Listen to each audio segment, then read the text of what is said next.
will be the first to say that there are many things that the Americans have never really understood about Afghanistan.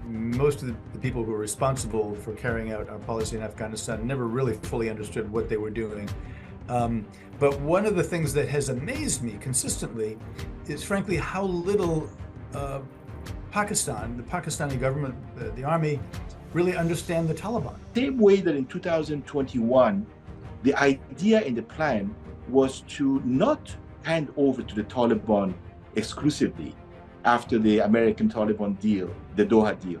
The idea in the plan was to put together a more representative government in Afghanistan, minus Ashraf Ghani, who had to go, the same way that Najib had to go in 1992. Moeed, I would slightly disagree. Whether, regardless, it was neither Bajwa nor the ISI chief Faiz Hamid probably had there in wildest of imagination that the Afghan Taliban would defy their expectation of cracking down on Afghan Taliban. My impression is that Pakistani frustration with the Taliban has reached a point where it's being expressed in very counterproductive ways. For instance, the forced repatriation of Afghan refugees. I think there's a lot of suffering that has been caused by that.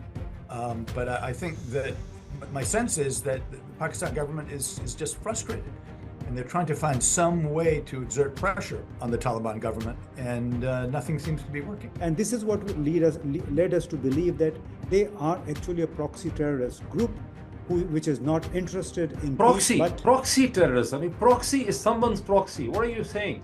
Just because the conditions that they placed on Pakistan would not be acceptable to any self-respecting, for that matter, any state. Imran Khan's claiming that the U.S. was playing some sort of a nefarious role, that they were responsible for collaborating and with the army to overthrow his government, et cetera, et cetera. I think that they were just deeply irritated by the things that he was saying and the charges that he was making. Taliban seem to be entrenched and they seem to be in control. There are sporadic. It was not the thought immediately that the Taliban had to be punished. It was not the thought immediately that the Taliban had to be overthrown. Assalamu alaikum. Many of us had hoped that with the complete withdrawal of US troops from Afghanistan and with the formation of an Afghan Taliban government in Kabul, there will be a new chapter of history between Pakistan and Afghanistan. But unfortunately, it hasn't happened that way. Tensions are rising between Islamabad and Kabul once again, with a war of words going on between the present Pakistani government and the Afghan Taliban. And increasingly, there is a specter of terrorism, accusations of Afghan Taliban supporting terrorism within Pakistan. In this context, when we see the recent letter of the United States President Joe Biden to Pakistani Prime Minister Shehbaz Sharif, in which the American president desires a partnership between Pakistan and United States and says it's crucial to ensuring security of our people and people around the world, and then goes on to mention that United States will stand with Pakistan to tackle regional and global challenges. Many fear and very many questions arise, and people start to fear as if there is a new regional game going to take shape. What is really happening? With this provocative question, I have a very interesting, a very informed, a very distinguished panel with me today. And let me introduce them in few sentences and words. I have with me Robert Grenier. Robert Grenier has served as director of the Counter-Terrorism Center with Central Intelligence Agency, CIA. He has also served as Deputy National Intelligence Officer for Near East and South Asia. But more importantly, and perhaps more interestingly, he had been the station chief of CIA in Islamabad at the eve of 9/11. In that role and capacity, he had developed that 8-page document that was accepted by the Bush administration and became part of the war plan to remove the government of the Afghan Taliban after 9/11. He has also he's also the author of a very popular book, 88 Days to Kandahar, in which he describes a war that demolishes the Afghan Taliban government after 9/11. He has written and spoken extensively on the issue of Afghanistan all across the world. And he had also been he had also been the chairman of the ERG Partners, which was a strategic consulting. Robert, thank you so much for joining us in today's very interesting session. I'm looking forward to the session.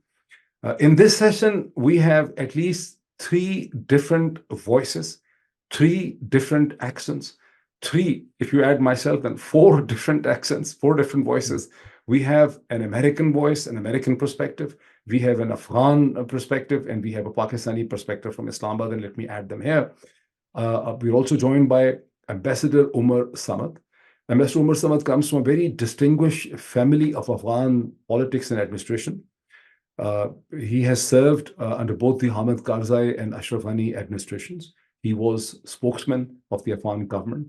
Then he had been ambassador of Afghanistan to Canada. He had been ambassador of Afghanistan to France. He had been ambassador of Afghanistan to EU, a position from which he resigned. Subsequently, he has also served in the High Peace Council. He has worked with more than 1 US think tank in Washington. He's currently a senior fellow with the Atlantic Council in Washington. Ambassador Omar Samad, thank you so much for joining us. And next, let me introduce, hardly needs an introduction, to Pakistani and South Asian people, my friend Imtiaz from Islamabad. He's joining us. He's very kind. Imtiaz is the founder, CEO, Chief Executive Officer of Center for Research and Security Studies, a strategic think tank and consulting that has published extensively on regional and international issues and issues related to Pakistani democracy. Imtiaz has traveled extensively across Afghanistan. He has met the Afghan leadership, engaged them. He knows them at all levels, whether they are from the Taliban side or from the liberal side or from the Tajik side or the Uzbek side. He speaks the language. And he has spoken on the issue of Afghanistan, not only within Pakistan, but all across the world. So I'm very excited, as I said, about today's discussion, because we have at least 3 different perspectives, 3 different accents, 3 different voices. And I want it to be an open, freewheeling discussion. My job is here to facilitate the discussion and to listen to all of you. But I have just established 2 rogue rules to facilitate this discussion. One is this, that feel free to interject, interrupt, and intervene whenever you think that you have to say something. I think all of us will manage it. I will stop you if I have to. And secondly, if you're speaking and I interject and intervene with another question, and if you think that you're not finished, stop me by saying that let me finish, I'm not finished, let me complete my thought. So with this, I will throw the first question to Robert Grenier. Can take it, anyone can take it, but Robert, I want to start with you. I have read your book. I read your book a long time ago as well, 88 Days to Kandahar. I again, gone through most of it. And what was the vision? And you belong to and you have worked for almost 30 years with the world's most, supposedly the most powerful, the most informed, the most insightful intelligence community. And when you had written the document in literally 3 hours, when George Trent, who was, I think, then the CIA director, you written that in 3 hours, that means you had a lot of information available to you on the history and politics of Afghanistan and Pakistan and interaction. So what was the vision, the American vision, the CIA's vision for Afghanistan, and how to deal with Taliban immediately after 9/11? Okay, well, in the immediate aftermath of 9/11, it seemed to me, and this idea was accepted by the war cabinet in Washington, that the Taliban should be given an opportunity to join the international coalition against terrorism, if you will. The thought was that if the Taliban would be willing to change its policy and to hand bin Laden and his senior lieutenants over to international justice, that would be acceptable to the United States. So it was not the thought immediately that the Taliban had to be punished. It was not the thought immediately that the Taliban had to be overthrown. Much the contrary, because I think there was some understanding that if we were to get into an all-out struggle with the Taliban, no one could be sure what would follow afterwards. Interesting. But that sentiment only lasted for perhaps a couple of weeks. because in a very short time, and we could go into this in much more detail, the meeting of the ulama in Kabul and all of the sort of the internal machinations that took place within Afghanistan, but it quickly became very apparent that Mullah Omar was not going to change policy. And in fact, I was in discussions with Mullah Omar's number two, Mullah Akhtar Osmani, and in fact, at one point, I asked him to overthrow Mullah Omar. Interesting. To launch, and basically to launch a coup, a benign coup, a bloodless coup. So you were sitting in Islamabad and conspiring this thing against Mullah Omar. Yes, actually, I was sitting down in Quetta and conspiring against Mullah Omar because that was where I met with Osmani.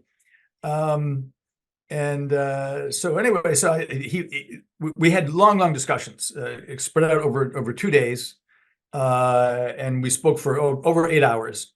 And by the end, he was really quite despondent, and he said, "What should I do? You tell me. What should I do?" Well, why was he despondent?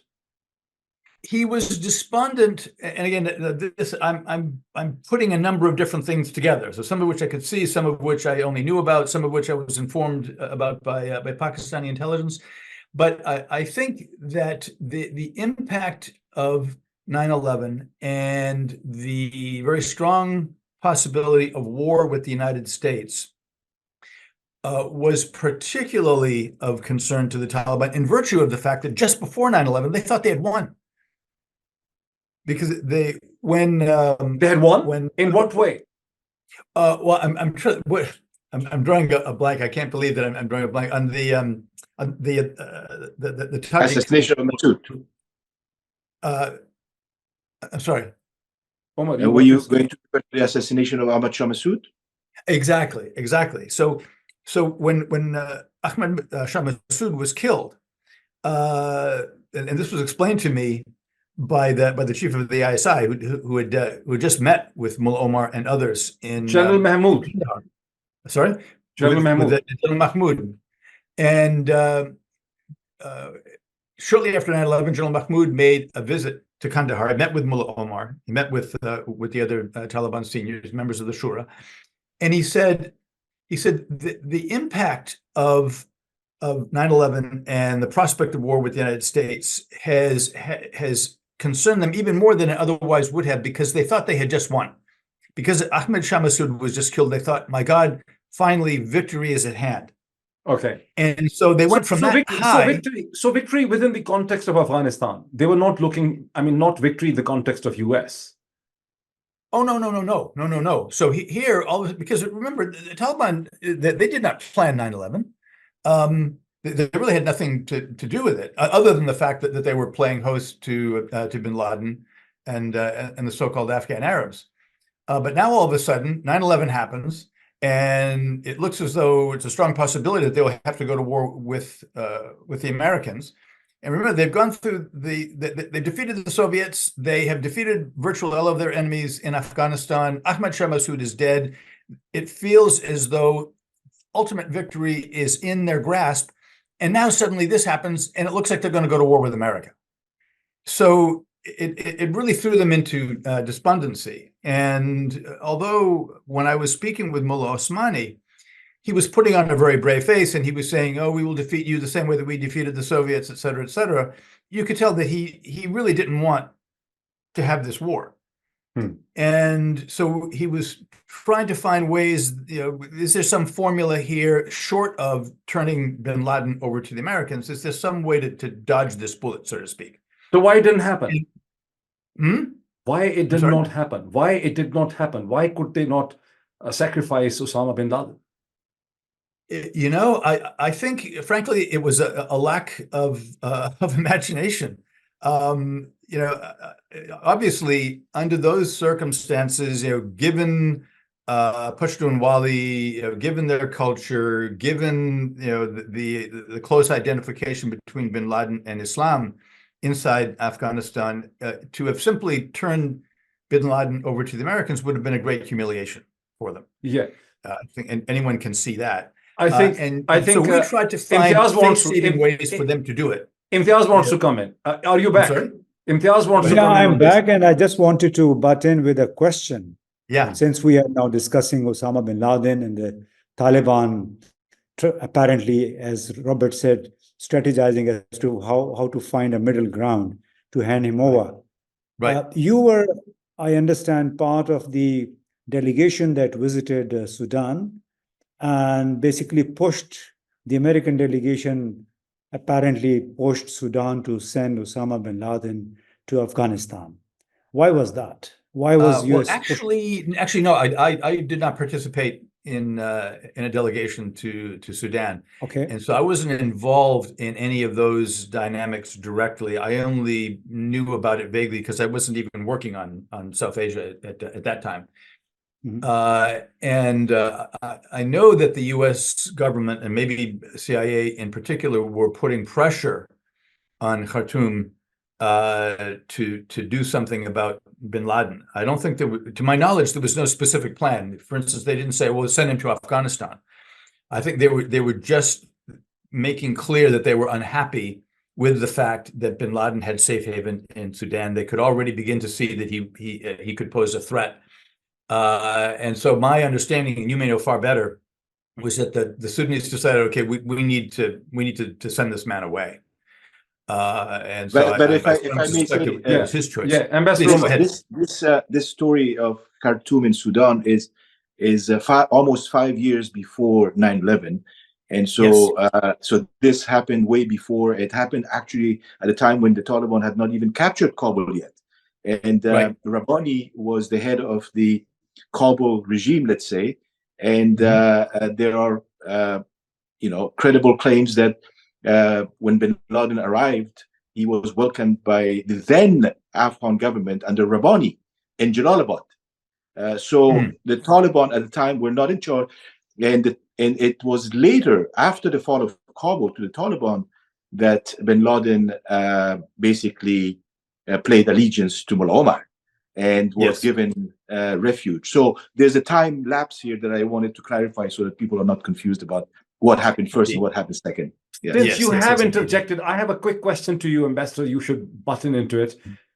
Where were you at the time of 9/11? And when this happened, what were the hopes and aspirations of the Afghan liberal elite about Afghanistan?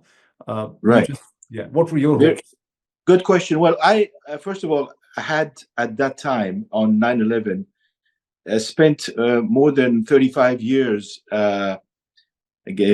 knowing that I started pretty young under the communists and being active against the communists and then having to flee Afghanistan. But I had spent many years since the 80s active in regards to Afghanistan. So I was very much involved. I was running an information center which involved radio and internet, even a website back then on Afghanistan. From where? And I knew all the players. So I was intimately involved with Afghanistan issues. So on 9/11, I was 2 miles away from the Pentagon, and I was talking on the phone with Qayyum Karzai, Ahmed Karzai's brother, who had called me and said, "Are you aware of what's happening in New York?" And I said, "Yes, I'm watching what is happening in New York." And that's when we heard the bang, the noise that hit the Pentagon. And I said, something happened close by to me. And then a few minutes later, we heard that the plane had hit the Pentagon. So as soon as that happened, I told Qayyum Karzai, "Well, do you know what this means? We Afghans know what this means. This means that this is most probably Al-Qaeda, and that this is going to change the course of history." And unbeknownst to any of us as to what was going to happen, it did actually change the course of history. It changed the course of history for all of us individually. I ended up back in Kabul 4 months later, as you said, as a government spokesperson and part of the new foreign ministry team. So for somebody like me, who just a few months earlier, and during a visit to Paris, when Ahmad Shah Massoud, for the first and last time, visited Europe, the West, I went there and I spent 3-4 days with him. I traveled with him from Paris to Strasbourg and to Brussels. And at a press conference in Paris, I asked that very fateful question that is still playing out there in virtual world. I asked Moeed, there's a new administration under Bush in Washington. The Bush administration has just taken office. This is April 2001. And I said, what is your message, knowing that Al-Qaeda is a threat, the Taliban obviously are fighting the resistance forces, Afghanistan is still in a state of civil war, but there are foreign elements involved now. Pakistan is playing a role. Other countries have taken position, pro or con. What is your message to the American administration? He said, well, my message is that they should not ignore Afghanistan, first of all. Secondly, the terrorist threat from Afghanistan is a real one. It is not just focused on Afghanistan. It is focused beyond Afghanistan, and it could be focused and could hit America one day. This is exactly what Moeed said. Oh, he said that. To my question in April 2001 in Paris. So some of us already were somewhat uneasy and concerned about how things were developing in Afghanistan. Those of us who followed it in the Afghan way. But you also heard, you also heard Robert saying this thing, and he was very candid in saying this. That Afghan Taliban had nothing to do with 9/11. I mean, they were responsible to the extent that they had housed the Arab fighters in the Al-Qaeda and Osama bin Laden. So, but the administrations you then served, the Hamid Karzai administration and the Ashraf Ghani administrations, were born out of a war in which the Afghan Taliban were displaced. If the Afghan Taliban were not displaced, as Robert had been writing continuously in his book and his articles, then the series of governments and administrations which brought this hopes and aspiration of a liberal Afghanistan, a democratic Afghanistan, would not have also been born. How do you look at that? Well, it's hypothetical, right? It's very difficult for me to tell you exactly what would have happened in Afghanistan. Moeed was dead, as Robert said. The resistance was very weak at that point and demoralized. The one thing that helped them was the US decision, NATO decision to get involved militarily and to oust the Taliban. That was a strategic decision. And if that had not happened, and if the Taliban had played ball with Washington, I think that Washington would have still played, an important role in trying to influence events in Afghanistan. What that would have meant, I don't know.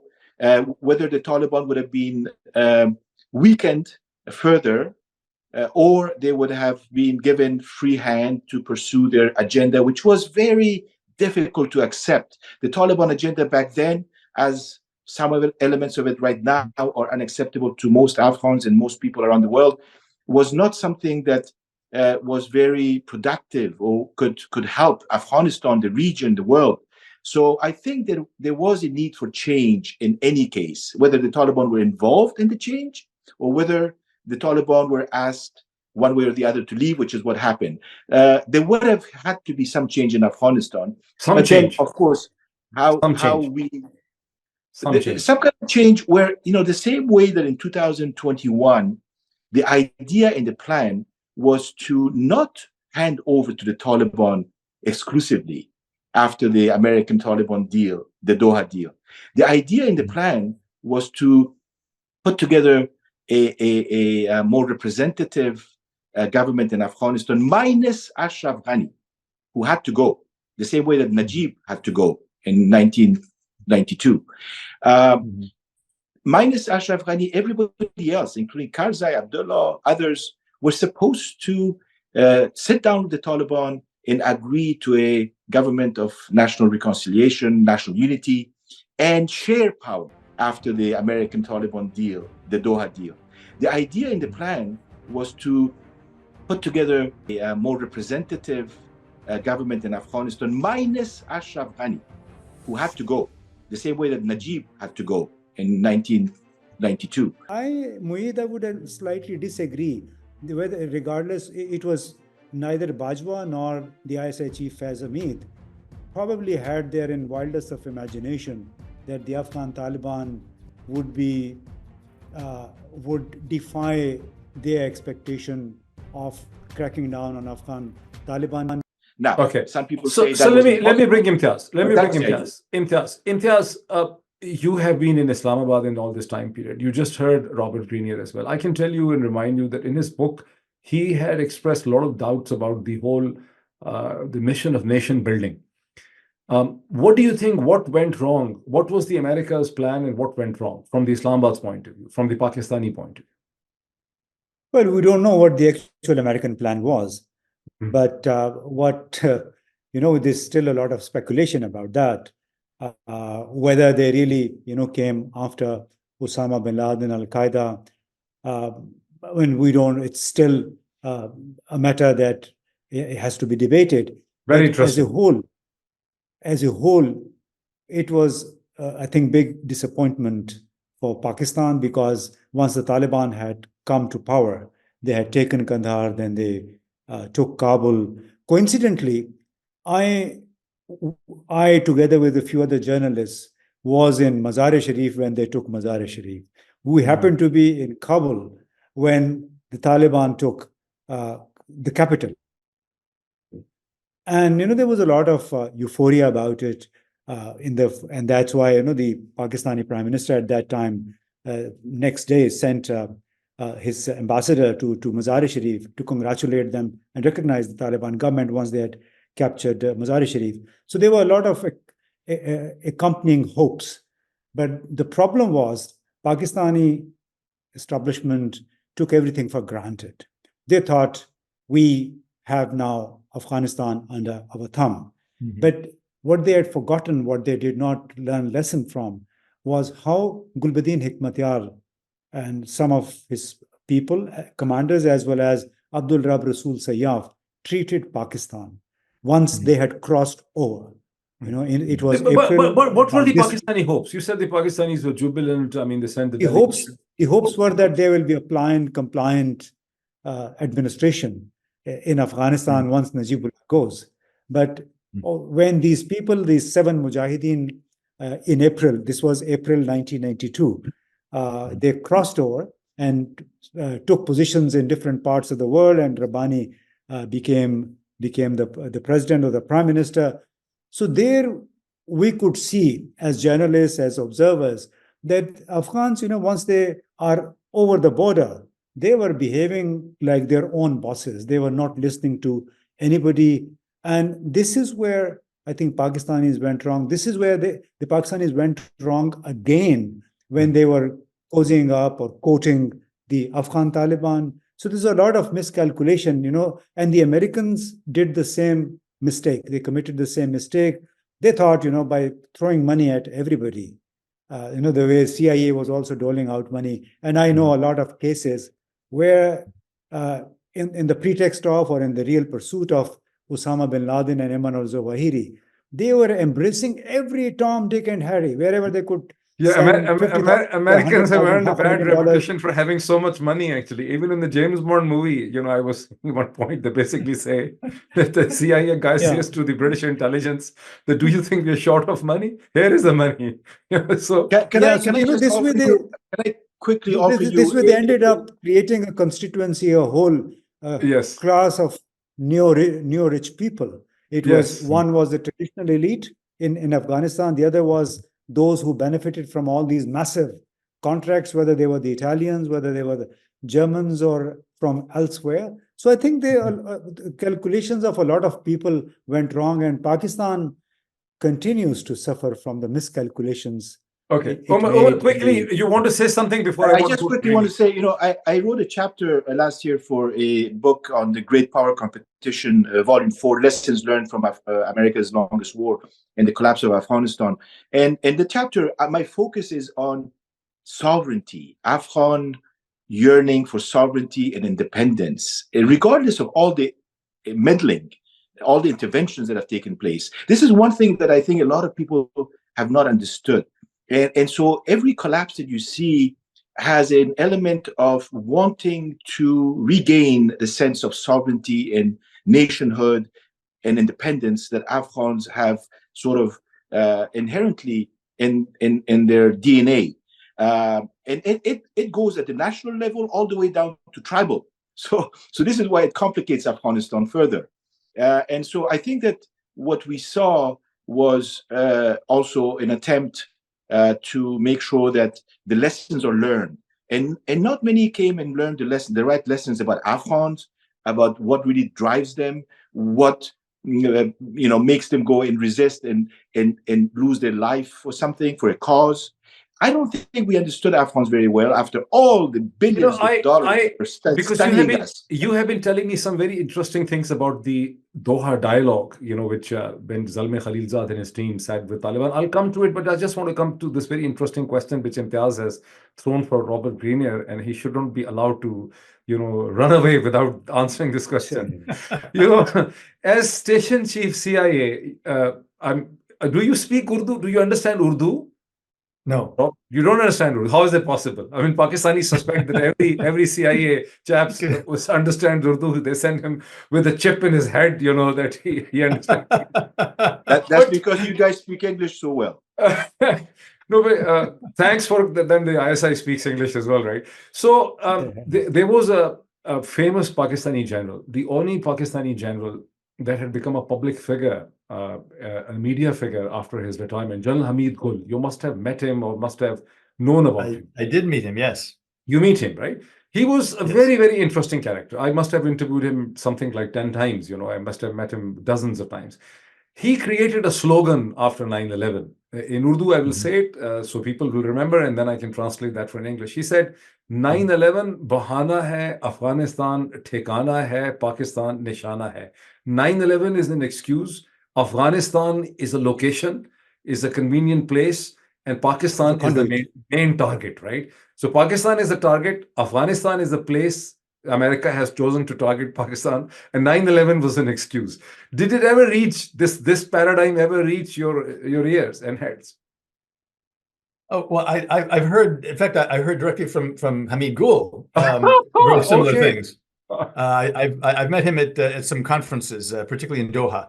Okay. And quite frankly, I mean, my personal view is that virtually everything that Hameed Gul ever said made no sense. And I think that this statement is no exception. So what else he said to you? I mean, so he met you face to face. So he must have said to you, I mean, you're conspiring against Pakistan. Mm-hmm. No, well, actually, he and I, we spoke a little bit, but it was mostly about the cooperation, back in the time of the anti-Soviet jihad and that sort of thing. But appearing together on panels, of course, I heard quite a bit of what he had to say. And of course, I think he was, again, in that particular conversation, that particular conference, he was doing what I thought was a lot of posturing. And he was talking about the importance of jihad, et cetera, et cetera. So quite frankly, I never really quite knew what to make of Hameed Gul. I wasn't sure how much of what he said was actually genuine. Again, I never fully understood the man. I suspect that our other guests here probably understand him a lot better than I ever did. So he had become very ideological and Islamist, towards the end of his. Okay, but Imtiaz has just repeated more or less the same thing. He said that we don't really know what were the actual American plans, right? What were you really thinking? See, I think the Pakistani view is this: that because of the Afghan Taliban resistance after 2005, and because of the Pakistani support to them, the American plans and the intentions kept on changing and redefining themselves. How do you comment? I think that is exactly right. And forgive me, I have a constitutional difficulty in giving short answers. Take your time. As I said at the outset, immediately after the war, the feeling was, okay, we have to neutralize bin Laden and al-Qaeda. And if the Taliban is the best vehicle for doing that, then so be it. That's fine. And the US will support them. And in fact, I think we could easily have seen American aid flowing to a Taliban-led government after 9/11 if they had found some way, some formula of getting rid of bin Laden. But it became very clear very quickly that Mullah Omar was going to do no such thing. And so the question then became, okay, well, how can we help to establish a new political dispensation in Afghanistan which will do what the Taliban refuses to do, and that is to keep Taliban from being a home for terrorists, and specifically bin Laden. And so in the policy recommendations that I made to the Bush administration, I said, look, if the Taliban will not cooperate, and I didn't think they would, and in fact they did not, then we must find some sort of new political dispensation that will, for its own reasons, Afghans for their own reasons, who will deny a terrorist safe haven. And so what I stressed very strongly was that this must be an Afghan-led effort. This cannot be a U.S. invasion of Afghanistan where we reach out to Afghans to try to support us. No, it has to be led by Afghans. And I said, and further, obviously, the Northern Alliance, they were willing to ally with the Americans, but the concern that I had was that if we simply allied ourselves with the Northern Alliance, then potentially all of the Pashtuns would consolidate around the Taliban to resist the foreign invader. And we know what happens to foreign invaders in Afghanistan. And I was very much aware of the history of the British, the history of the Soviets. So I said, we have to have a very broad opposition within Afghanistan. And it appeared to me at the time, and I think it was true to some extent, that there was a lot of opposition to the Taliban, including among traditional Pashtun tribal leaders in the South. And we at CIA, we had actually lined up a lot of relationships with a number of these people. And so he said, it's very, very important that we have Pashtun involvement in this uprising against the Taliban. Now, there weren't nearly as many Pashtun leaders who rose up against the Taliban as we hoped there would be. But there were two prominent ones. One was Gul Agha Sherzai, and the other one, most notably, was Hamid Karzai. And so ultimately, we ended up throwing our support behind them. And if I may add, there was also Abdul Haq, if you remember. Abdul Haq, well, yes. Actually, that's another whole story. Actually, we actually never came in and supported Abdul Haq. He went across the border on his own. It's a very, very complicated, story. In any case, we know that. But Robert, met a really but America was not. timely. Was CIA and America thinking of sitting in Afghanistan for 20 long years? Absolutely not. Absolutely not. And so not initially. And so I have to say, though, when we really had no idea if we succeeded in working with and supporting Afghan oppositionists to overthrow the Taliban, we had no idea what would come after. None. And so there was a process, as we all know, at Bonn, and so it threw up a certain. Imtiaz wants to come. Imtiaz, who found Hamid Karzai, by the way? I mean, was it a CIA find? Was an ISI find? Hamid Karzai? I think both tried very hard, actually, to get people who could go inside and fight, and eventually they found Hamid Karzai. He was living in Quetta. I had met him a couple of times. But I would actually endorse what Robert is saying, that people had not enough knowledge of the Afghan society. Everybody had knowledge but lacked understanding. Even we Pakistanis, our Pashtuns, they lack understanding of how the Afghan culture works. So that's why I'd been. No, but how the Afghan culture is different from our Pashtun culture, isn't it? The extension of each other. Not necessarily. It's a different setup. So people forgot that the Afghans, particularly the Pashtuns, you cannot coerce them into towing your line. So we'd been saying since 2009 and 10 that, for instance, the peace effort has to be de-Americanized, that you have to find local recipe, local leadership for getting somewhere, because you cannot fight endlessly. I had met one major general who was advising President Barack Obama in those days. So we had a close meeting, and I just laughingly said, the general, how long have you been now fighting? And he said, yeah, it's 10 or 11 years. So I said, look, the insurgency cycle is around 25 years.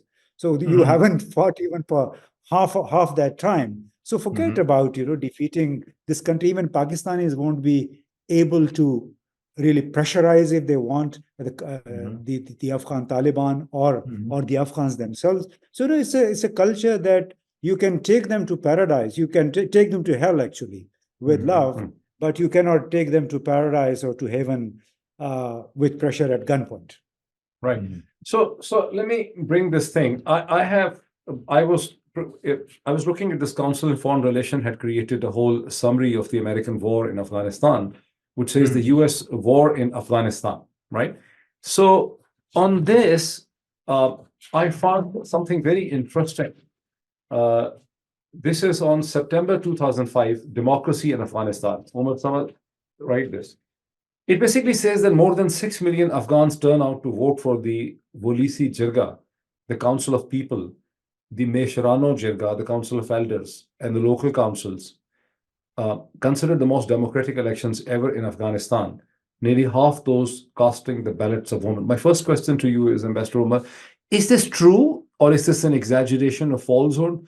And if this happened, then how come the administrations you work for failed so badly in securing the liberal democracy in Afghanistan? Who is to be blamed, you or the Americans? All of us. I think that the blame is collective blame. Can't point to just one person or one side. Unfortunately, as someone who I'm not blaming you. I'm saying the whole class of the Afghan liberals. Well, I mean, those, we have fake Democrats like other countries have too. We have people who talk about democracy and human rights all day long, but when the day comes, they're the most corrupt of all people. So we learned those lessons, and then there was not enough political will in Washington or in other countries as well to make sure that the Afghan democracy that we were trying to build has strong foundations, is popular. Excuse me. I mean, they spent close to $1 trillion. They spent close to $1 trillion. They lost thousands of American soldiers, thousands more injured, they spent 20 long years of, occupation, despite the fact that it was very unpopular. Yes, the story is still being told. What more you wanted from the Americans? Yes, we only know a little bit of what really happened, and everybody's trying to revise and rewrite history as well. So there's a lot of people who are trying to engage in blame gaming and trying to rewrite history and try to, tell a false narrative. The reality is that we failed democracy together. We failed good governance together. We did not have very good leadership and, went for people who could sort of pursue an agenda. I mean, the whole Ashraf Ghani issue in 2014, the election of 2014 was a fiasco, was because there were forces outside of Afghanistan that wanted him to replace Karzai, because Karzai had become critical of certain aspects of American involvement. He was critical of, the military doing night raids. He was critical of going inside people's homes. When you talk about Afghan culture, you don't go into an Afghan's home in the middle of the night and get their children and women out and then assassinate the man in front of them. So a lot of these things unfortunately happened, and both Afghans were involved in this.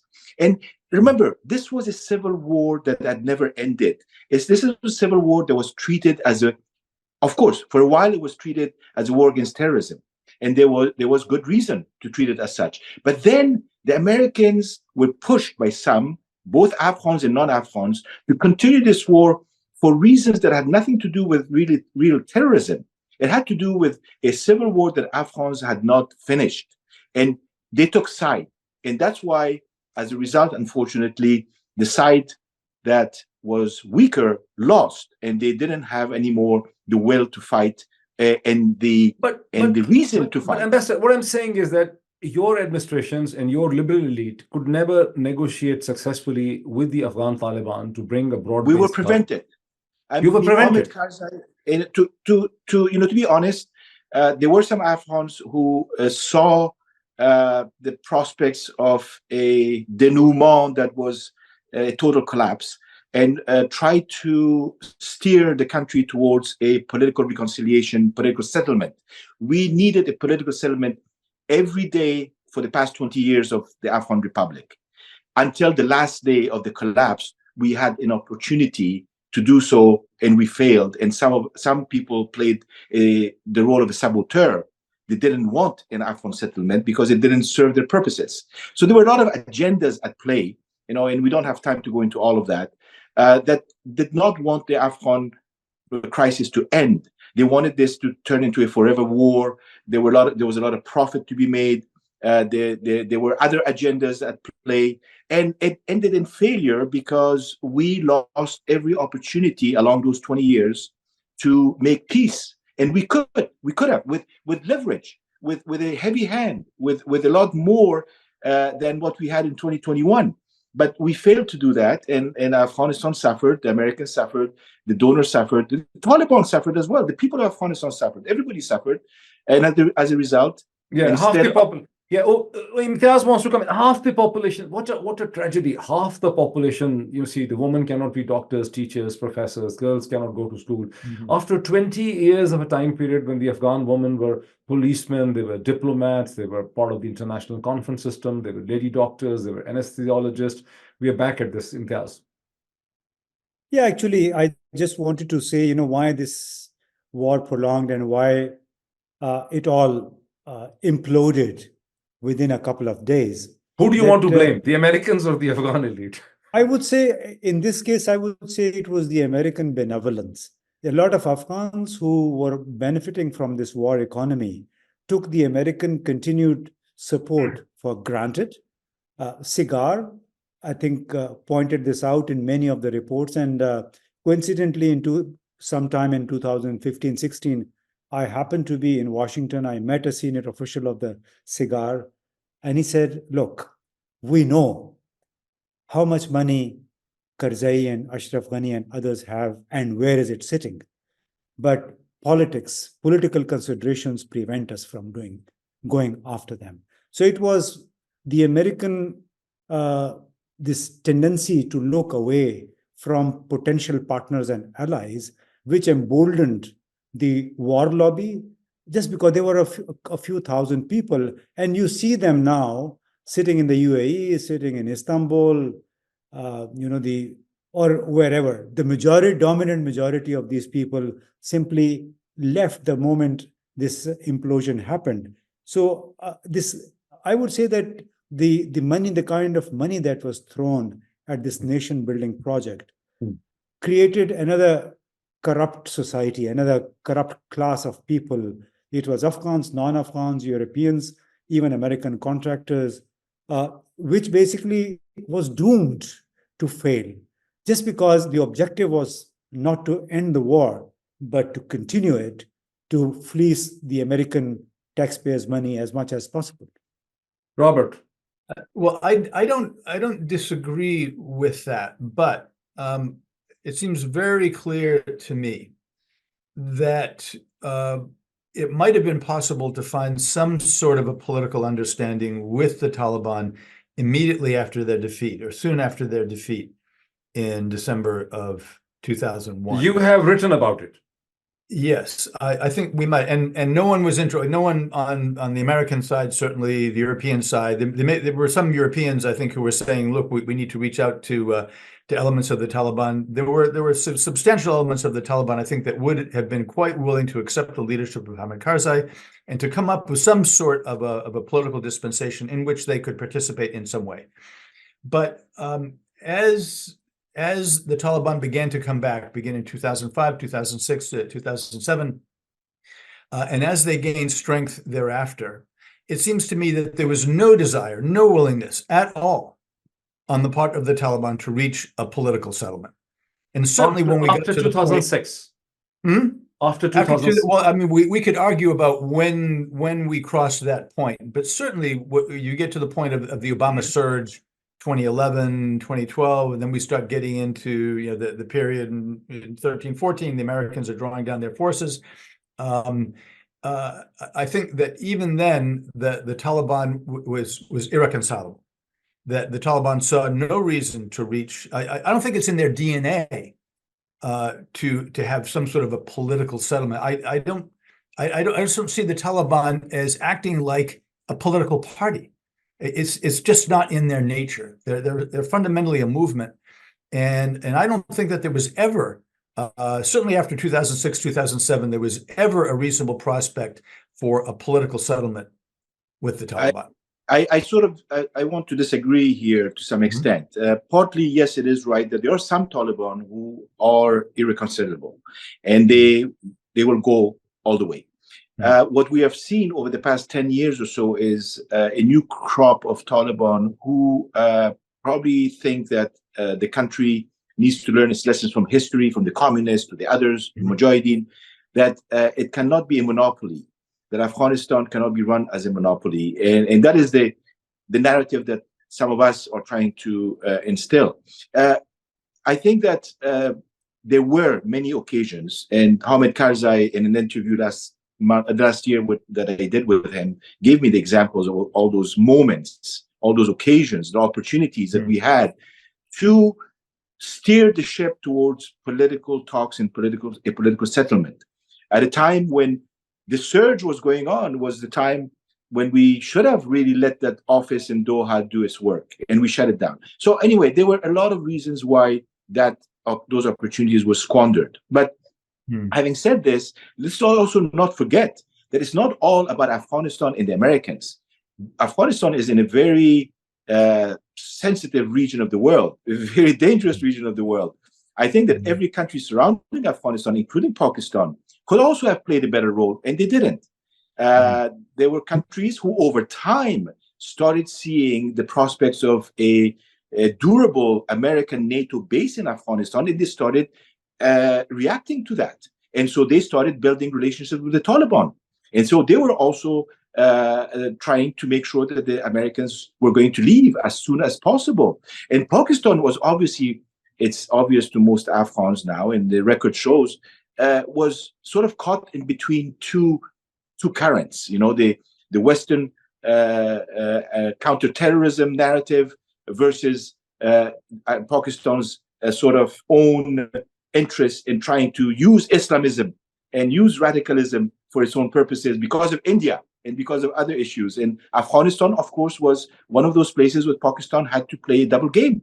And Iran got involved, and others to this day got involved. The Indians, of course, each one for its own reasons and its own interests. So the issue blew up and did not just remain an Afghan American governance corruption issue, which is all true. But what they did, it became a much bigger issue, and Afghanistan could have, in my opinion, become another Vietnam. And what happened was that they become another Vietnam. Another Vietnam. Okay, Imtiaz had to leave for a doctor, so before this he leaves, I want to basically come back to this present situation. Pakistan took all the blame for 20 long years of playing double games, as just Ambassador Omar Samad just basically said. And Pakistanis had hoped that once the Afghan Taliban would be in Kabul, they would have peace, they would have trade, they would have everything. And throughout the argument was that we have been sandwiched between an American-Indian alliance in Afghanistan and an aggressive India on the east. But now, since the Afghan Taliban are there, Pakistani relationship have steadily deteriorated with a war of words going on in the past several months. You know, Pakistan doing air. And not only words. So, I mean, this is what I want to hear from you. Yeah. I mean, I could not have imagined as a Pakistani that Pakistanis would be doing airstrikes and raids inside Afghanistan. How do you look at this, Imtiaz? What kind of failure is this? Yeah, you know, I just 2 days ago wrote an op-ed about what has happened in Afghanistan and Pakistan's frustrations.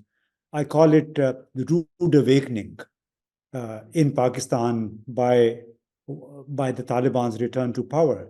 And that's just because whatever Pakistan had hoped that it would be a quieter border, it would be a peaceful border, and that anti-Pakistan elements would not be tolerated, it never happened. Even, you know, they continued to pay lip service to counterterrorism. I was in Kandahar in August last year. I was in Kabul also the same month. And the kind of stories that I heard, you know, from Zabiullah Mujahid, from many other Taliban leaders, even from Amir Muttaqi, they all want to cooperate with Pakistan. They don't want, you know, as they say, their word of mouth is, we don't want any hurt of our neighbors through any terrorist activity. So then why they are not curbing the TTP? Why they're not controlling the TTP? Let me come to that. Let me come to that. This is what I wanted to just hit right now, that it's mind-boggling that how can you officially host a terrorist group which is carrying out activity inside Pakistan, but enjoying the hospitality of the Afghan Taliban, whereby the Taliban say, well, we have nothing to do with terrorist activities inside Pakistan, and you know, and we cannot turn them away.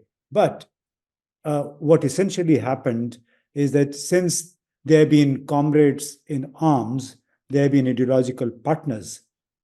And the Afghan Taliban, given the tribal nature of people in Afghanistan, this is another point that a lot of people don't understand, that number one, they are tribal in nature. Number two, they are southern Pashtuns, southwestern Pashtuns. Number three, they are very religious. So these three elements, I think, make it very, very difficult for the Afghan Taliban now to turn their back on the TTP or any other terrorist group that is sitting, training, and sheltering in Afghanistan.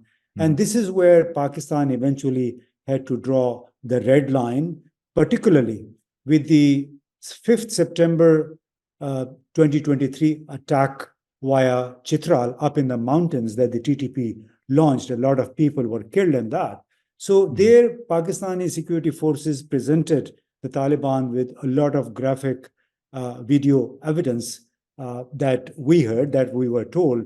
But the Taliban was still dithering, still dragging their feet. That's why Pakistan had to then basically draw the red line. It went for very hard measures on the transit trade. It also went for this expulsion of all those Afghans who had been living here. Is it working?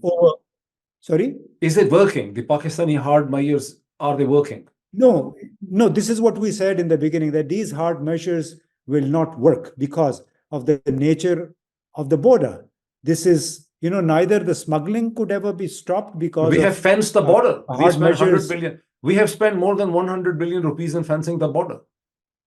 Well, I'm not going into that, but all I'm saying is that the hard measures, punitive measures, and conditions placed on the Afghan transit trade never worked. On the contrary, it helped smuggling go up. Okay. Also, on the other hand, we constructed this fence, but with this, terrorism never stopped. On the contrary, it has gone up. If you can stay with us for a few more minutes, let me hear out Robert. Robert, you chuckled in between that it's going to get worse. So were you expecting that even after the American withdrawal, things will not be right between Pakistan and Taliban? Oh, fully. Fully? Yes. Yeah. Why? It's funny. I mean, I'll be the first to say that there are many things that the Americans have never really understood about Afghanistan. Most of the people who are responsible for carrying out our policy in Afghanistan never really fully understood what they were doing. But one of the things that has amazed me consistently is, frankly, how little Pakistan, the Pakistani government, the army, really understand the Taliban.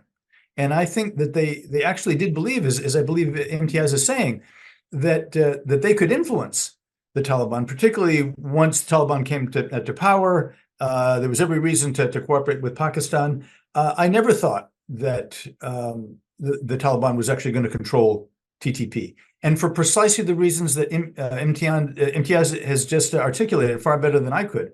It's simply, I guess, the shorthand that I would use to say is simply not in their DNA.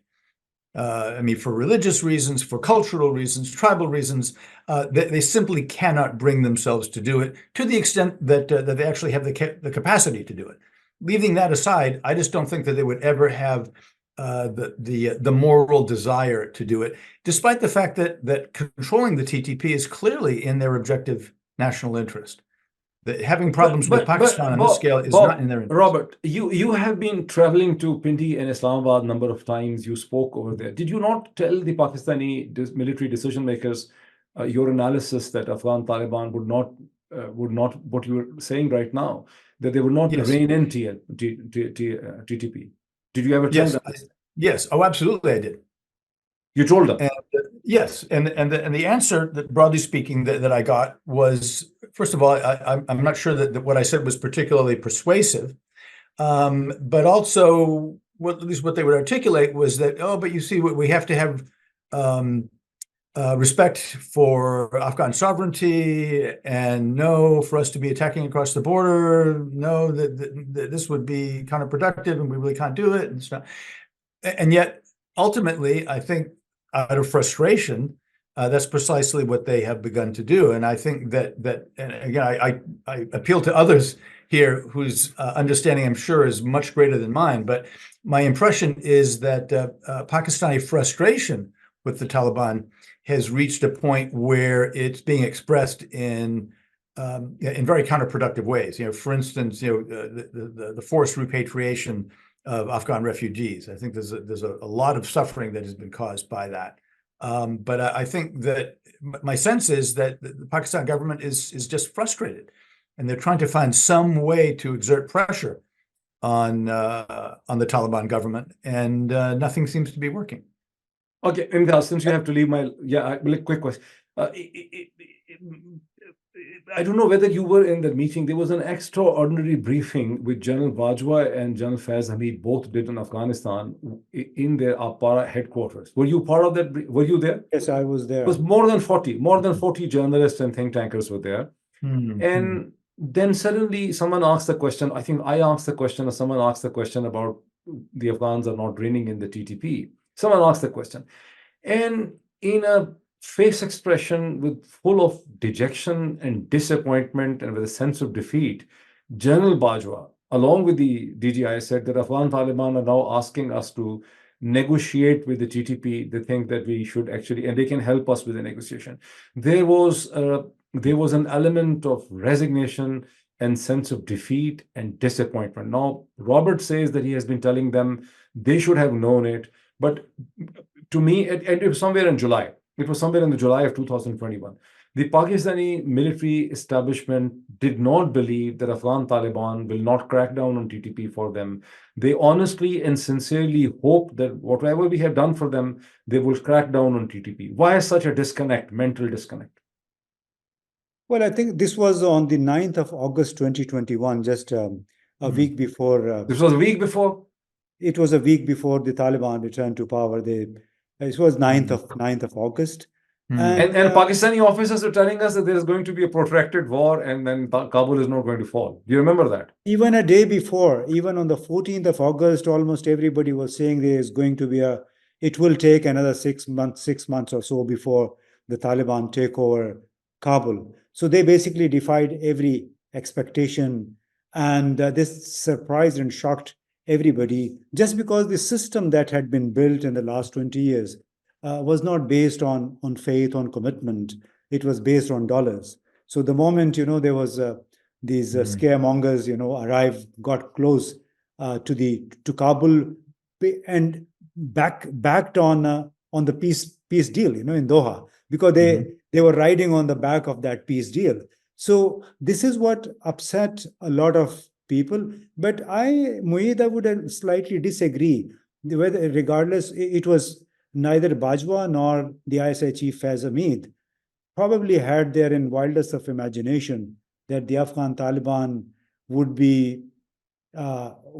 defy their expectation of cracking down on Afghan Taliban, because General Faiz had told us in that very meeting that the negotiations with the Taliban began on the request of the Afghan Taliban, and it had already begun. In the first round had taken place in April between Pakistani officials and the TTP, and this is how they took it further until then the TTP basically placed conditions which would not be acceptable to any state, and the conditions were return of FATA's old status, restoration of old status, and then the pull out of the Pakistan military from the FATA region, and that the military deployment would be done of the Pakistani troops on the plans that given by the TTP itself.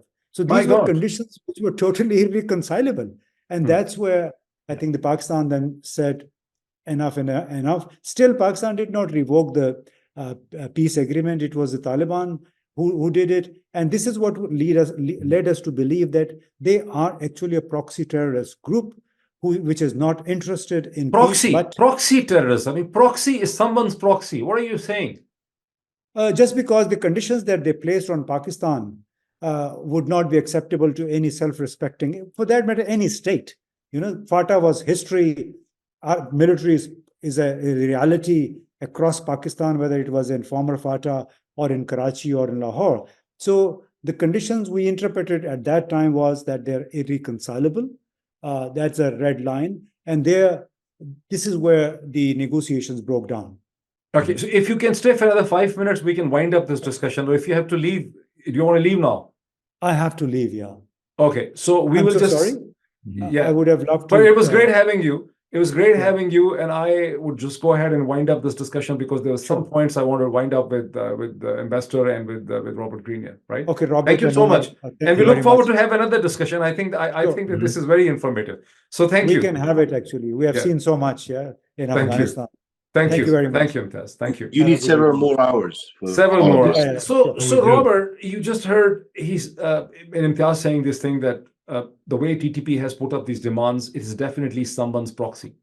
For the greater time period in the past 20 years, Pakistanis were made to believe, or they kept on believing, especially the Urdu Pakistani press, not that the Pakistani military in any official gathering ever said this, because I've attended their briefings, they never said this. But Pakistani people were made to believe that TTP is either an American brainchild to put pressure on Pakistan, or it is being supported by the Indians. Were you aware of these insinuations, and what was your reflection on it? Yeah,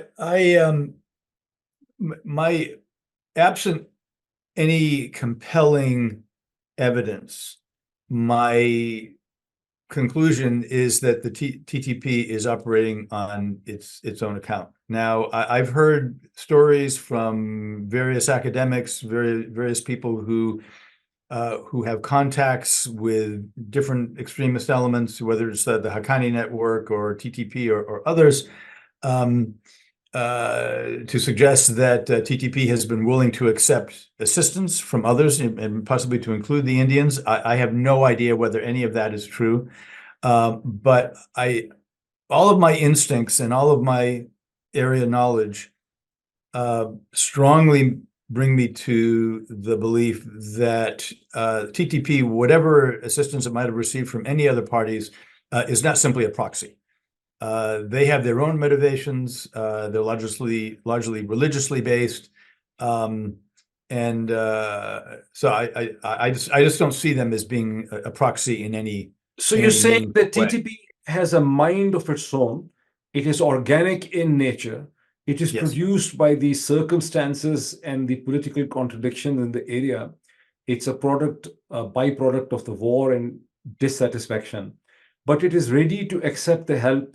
And I don't blame the Americans, but what about the Indians? Why would Indians, especially very aggressive regime in New Delhi at the moment, they almost admit that they help the Baluch. There's much evidence that they support the Baluch. Why would not they push in a few $1 million, few weapons, strategic advice to TTP to keep the Pakistani military under pressure? Oh, I think if they had the opportunity, they would, and I don't see, if the TTP were offered, I don't see why they would refuse. They don't have to accept control, but if someone wants to come and give them money to support their movement and their operations, then why not? But again, I'm sure there are others that have information on all of this that I simply lack. So is it quite possible that they would receive some sort of assistance from Indians and others? Absolutely, I think it's possible.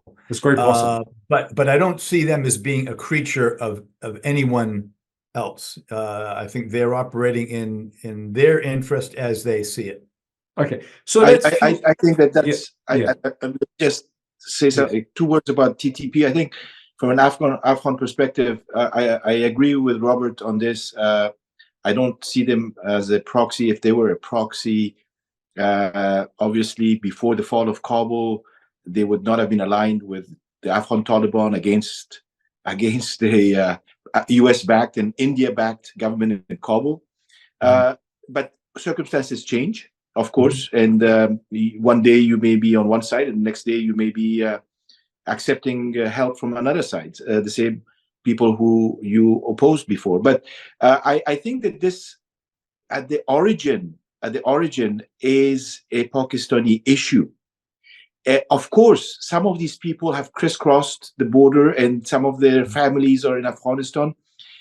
the question to ask is whether the Taliban administration right now is actively using them against Pakistan. And that's where I think there is not enough evidence to show that the Taliban want to create such a mess or provoke Pakistan to the extent where it might, turn out to be very problematic for them. So why they're not using the influence on the TTP to rein in and to give them a more? It's a question of what exactly they're doing. We don't have. I don't think any of us here right now have that intelligence that is needed, the data that is needed to know what exactly is it that the Taliban are doing to help or to provide any type of. We do know that some of their families and some of their fighters are in Afghanistan. They come and go. But are they being armed in Afghanistan? Are they being trained in Afghanistan? Are they being going through ideological schooling in Afghanistan? Those are some very, very specific questions that we don't have answers to, and we can easily assume and easily turn that into policy that could then backfire, which is what has happened over the last 40, 50 years. We assume things, we come up with policy that is not based on reality, and then it backfires, and then we wonder why we failed. Why we failed. Robert, Ambassador Samad just said that Indian-backed and American-backed government in Kabul, right? So my question to you is now looking ahead, with Pakistan facing an unprecedented political turmoil, the kind of turmoil for the past 24 months, it has never faced such a sustained political dissatisfaction with the kind of elections that were literally stolen by the Pakistani establishment, put up a dummy government. With the province of Khyber Pakhtunkhwa, which is aligned geographically with Afghanistan, extremely, extremely restive at the moment. And then when we look at that, there is an extremely assertive RSS BJP regime in India, which is even has the will and the confidence to defy the West. I mean, look at the case of the Sikh killings when FBI and CIA has got hold of the people. And they hate Pakistan. They don't like Pakistan. I mean, they are very different from the Congress in terms of the political animal. They're not prepared to negotiate with Pakistan ever since Narendra Modi became the prime minister in 2014, except for a small window when he tried approaching Nawaz Sharif, and which the Pakistani establishment didn't let him happen. So how do you see the future of India, Pakistan, and Afghanistan in the present circumstances with this TTP? Moeed, I'm sorry. I just want to say that I was referring to the previous Afghan government, right? Yeah. No. I understood. It's understood. Yeah, it's understood. Yeah. Well, how do you look? So, how do I see things going forward? Well, it's hard for me to imagine, a change in the current narrative. I mean, that's always the greatest difficulty for a political analyst, and you're a very serious professional political analyst. Thank you. It's always very easy to make straight line projections based on the current situation leading out into the future. It's very, very difficult to understand the factors, which, if they come into play, will change the dynamic and move things in a different direction. And right now, I'm having trouble seeing what could realistically change in a way that would change the dynamic among India, Pakistan, and Afghanistan. Do you expect the Modi government at some point recognizing and engaging Afghan Taliban? I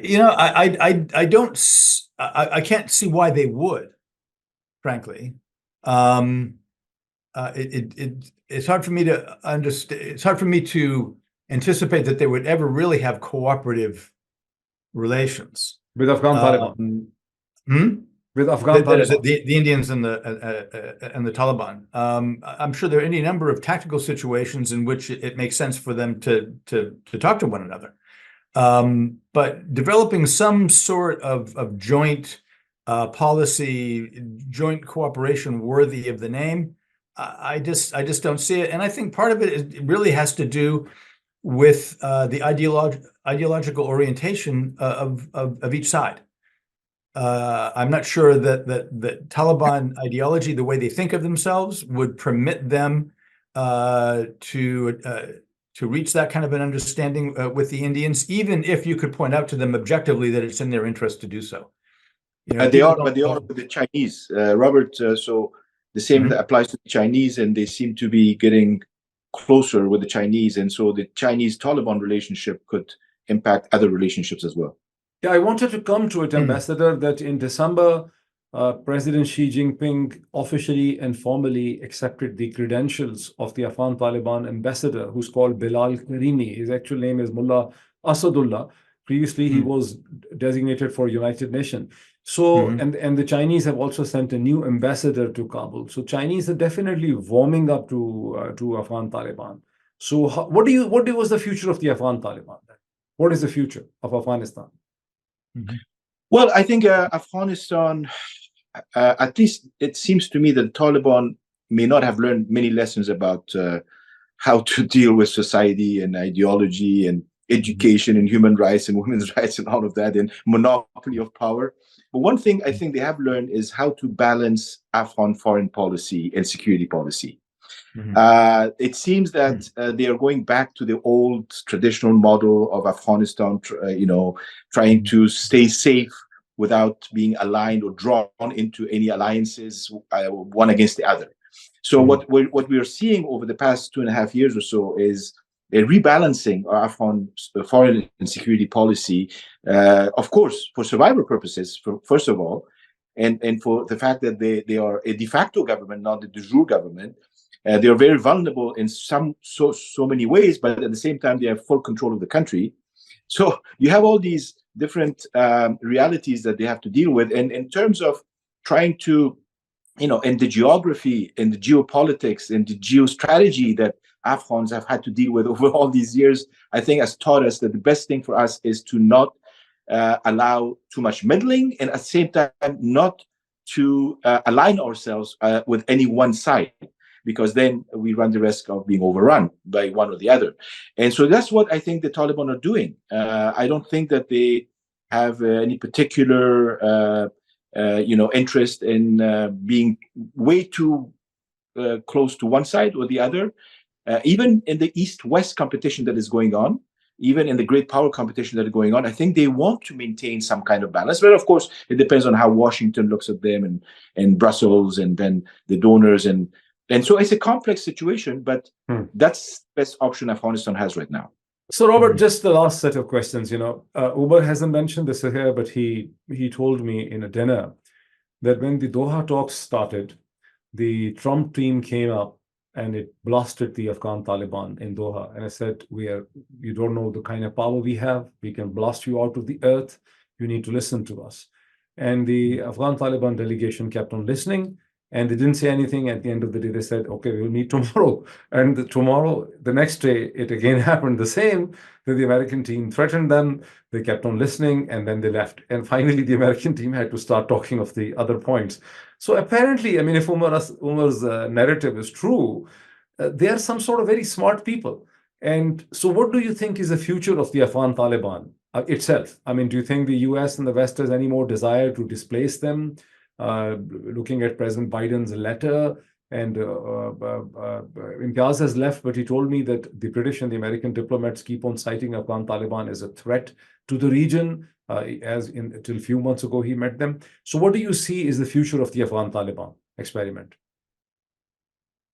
Well, if the question is, will the Americans pursue a policy designed to somehow displace the Taliban, replace it with something else, I think the short and definitive answer is no. Okay. No. And particularly this administration wants to wash its hands of Afghanistan. Yes, there are difficulties, particularly for Pakistan, because of the presence of the TTP, but there's nothing happening in Afghanistan as of now that directly affects U.S. interests now. The Islamic State, Khorasan, they are becoming considerably more active, more aggressive. Who knows where that could go? So we're perhaps one major terrorist outrage in the West away from the U.S. rethinking its current policy. But clearly right now, the American policy is not to get bogged down once again in Afghanistan if they can possibly help it. Very So definitive, very definitive. Omar, you want to add very something? definitively, and since you raised it a couple of times, the Biden letter, I would caution strongly against reading too much into this letter. Okay. And let's remember the specific things that actually were cited in the letter. They talked about climate resilience. They talked about sustainable agriculture. They talked about flood relief.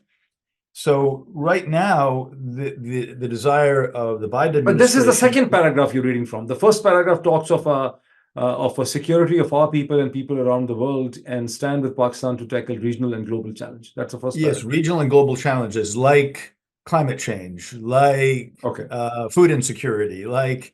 So again, the U.S. is not thinking in terms of reinvigorating counterterrorism cooperation with Pakistan. So Robert, I just thought this thing. Reading your book and reading everything about the Afghanistan, the decision to withdrawal was there in 2012 when the Doha office was allowed to Taliban, right? Mm-hmm. And then Obama wanted to withdraw, Trump wanted to withdraw, and Biden did the review in February 2021 and came up in April 14th with a withdrawal plan. Why we are told in Washington by congressional aides and the other people that Biden was very upset with Imran Khan because of Afghanistan. What is Imran Khan's role in Afghanistan? Nothing. Why is Biden upset with Imran Khan? Oh, well, I think my strong suspicion and based, on to some degree on conversations that I've had with people who are in the administration is that Imran Khan's claiming that the U.S. was playing some sort of a nefarious role, and that they were responsible for collaborating and with the army to overthrow his government, et cetera, et cetera. The Americans certainly claim otherwise, and I actually believe them. But no, I think that they were just deeply irritated by the things that he was saying and the charges that he was making against the Americans. And as you know, it got down to personalities. They were talking about specific senior officials in the State Department who were conspiring. And I think that it became deeply annoying to them. So it might change if the Trump becomes the president, this animosity against him. So if Trump becomes the president, it might change a bit against Imran Khan, the animosity, the heat, the emotion. Oh, well, I don't think it's interesting that, as you well know, when Imran Khan visited Washington, he and Trump rather got along. Yeah. And with Trump, everything is personal. Everything is personal. Everything is personal for him.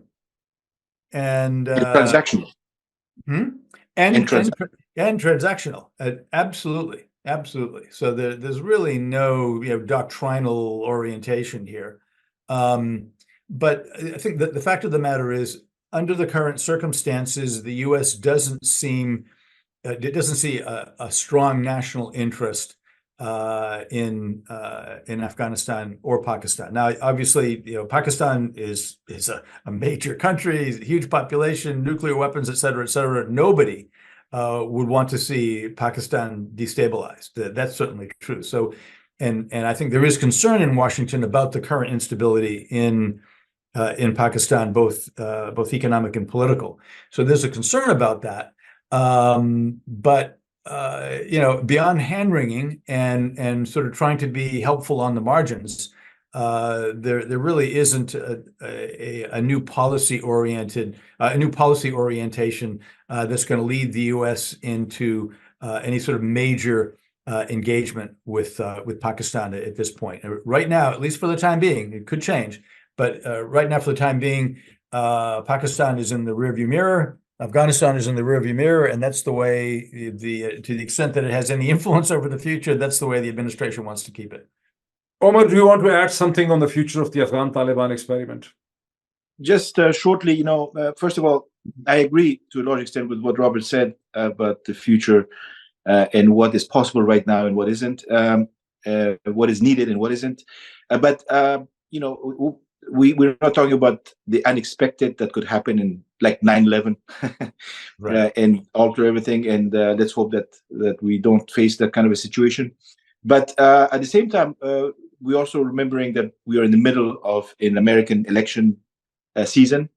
And obviously, there are some considerations there as to which issues to bring up and which issues are problematic, uncomfortable, or comfortable. And I think also that to some extent, America has a sort of minimum base requirement as far as Pakistan stability is concerned and cooperation is concerned in CT. And I think that they feel that they probably have that minimum required with Pakistan. And as long as Pakistan's fragility doesn't not become worse and sort of head towards this disaster, they're okay with what is happening as long as somebody like Imran Khan doesn't come and rock the boat too much, which is what we was doing. But nobody also is paying attention to the fact that he was extremely popular and remains very popular.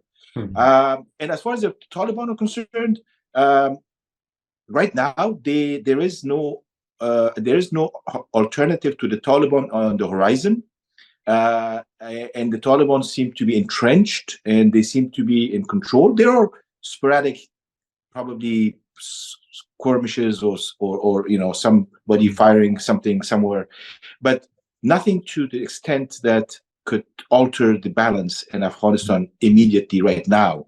And even if something drastic came along, we are not in 2001, and Robert knows much more about the details of 2001 on the ground, militarily and intelligence-wise. But even if something drastic happens, it won't be an easy 2001 type scenario. We are in a very different situation and context. The context is very different. The region is very different.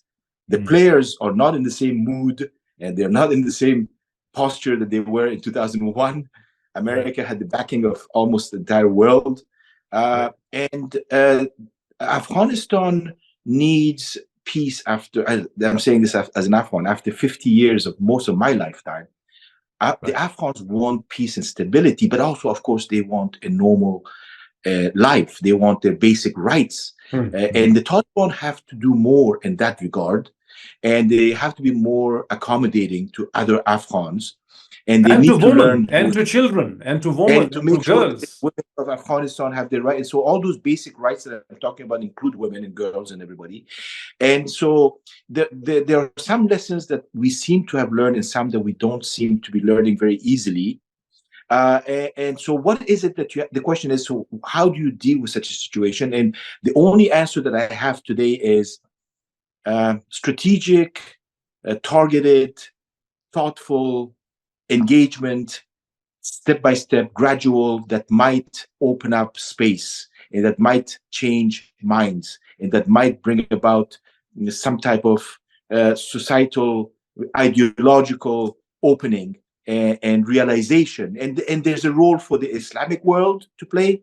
There's a role for the ulamas around the world to play. There's a role for what remains of the Afghan civil society to play. There's a role, but there's no role for those failed politicians, maybe like myself, but even though I wasn't a politician, I was just a diplomat, but who didn't do what they were supposed to do to serve their country. So maybe we need to move to a new paradigm, and through engagement and dialogue, we need to learn our lessons and look at our history and draw our including our relationship with Pakistan.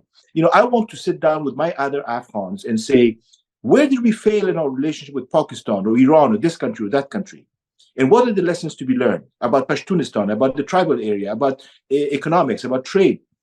We need to go back and start there. And that's what I'm focused on right now, because otherwise I don't see anything else really that is practical. Thank you. Thank you so much, Ambassador Omar Samad and Robert Grenier. Thank you so much. And also thanks to Imtiaz Gul, who just left, for this wonderful, detailed discussion. We should have more of these discussions, and there were 3 different perspectives, 4 different accents, the American view, the American perspective, the Afghan perspective, the Pakistani perspective, and we need to have more of these sessions. Thank you so much for now. Thank you so much. I greatly appreciate it.